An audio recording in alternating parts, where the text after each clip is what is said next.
And of course these spaceships, like this one, the Spice Tug, are very, very different. And I remember now, I think it's because Alejandro had this clear vision and he used to brief us. So it's something I'd like to do. It was possible to draw the spaceship in its environment, in its setting, because the same for Giraud with the figures, Alejandro would tell you what they did or what they had to look like. And so it was a very creative thing. You know, it worked very well. There. How's that? Just put a couple of little figures in.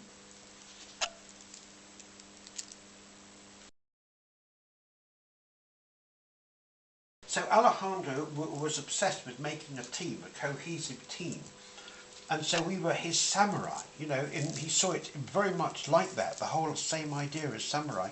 And of course in the film, so many of the warriors shared the theme of the samurai in the story. And he was very clear on that, you know, he always used to say, I am a warrior, I'm a strong warrior. And if you remember when he saw the end of when he saw the film that they actually made, he didn't want to see it. And his son said, oh, but you know, you are a samurai, you must come, you must see this, you must be strong. And he was so happy because it was such a bad film, and he's laughing, and that's almost the end of the film, of course. There. Shapes of the ships are very different from anything I've done before or since, because Alejandro had very well written out scripts, and we would open the scripts and he would go to a particular page and he'd say, from this page, boss, you must take this and you must draw it so that it gives this impression. So he was always very keen for the ships to be motivated, to be animalised, you know, so they gave the impression in some way of something.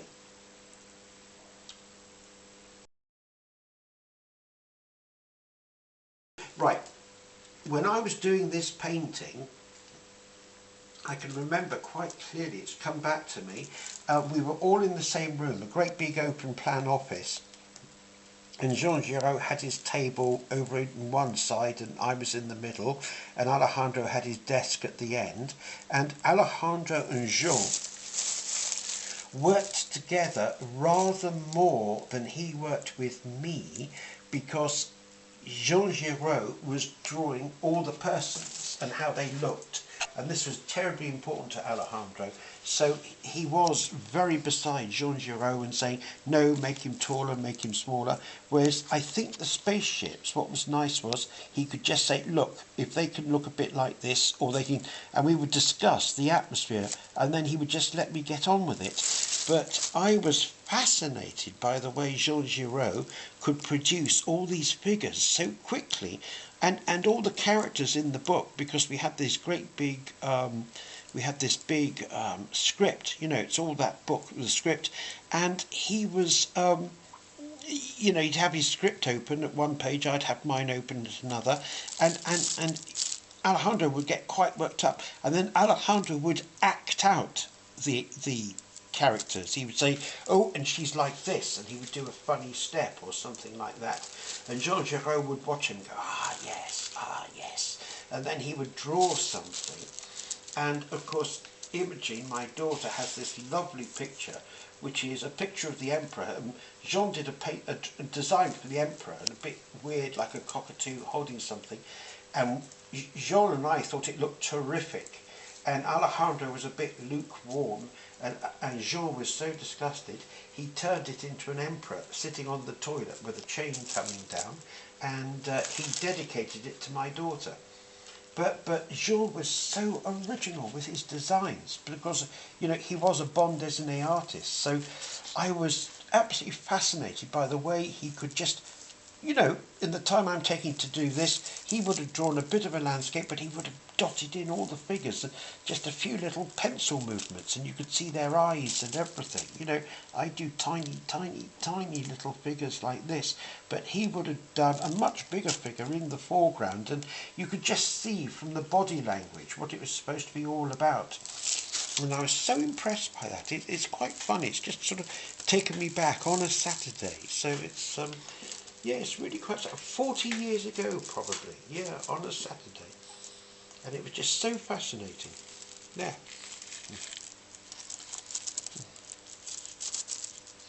There, little squidgy spaceship. There. There.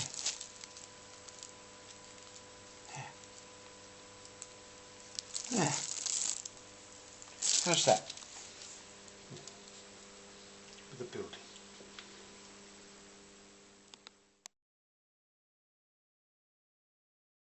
I found working for Jodorowsky quite compelling. It's unfortunately it was like almost the first film I'd ever worked on, so it was a shame I didn't realise how completely unique Alejandro was until of course I'd worked on other films. But he's possibly the only person I know, and that includes Kubrick, who had a very clear vision of what he wanted, and that was so refreshing, so relaxing. I mean, he always had a positive response, you know, no matter what you did, he would give you his reaction, and even if you wanted to change something, it was always a positive reaction.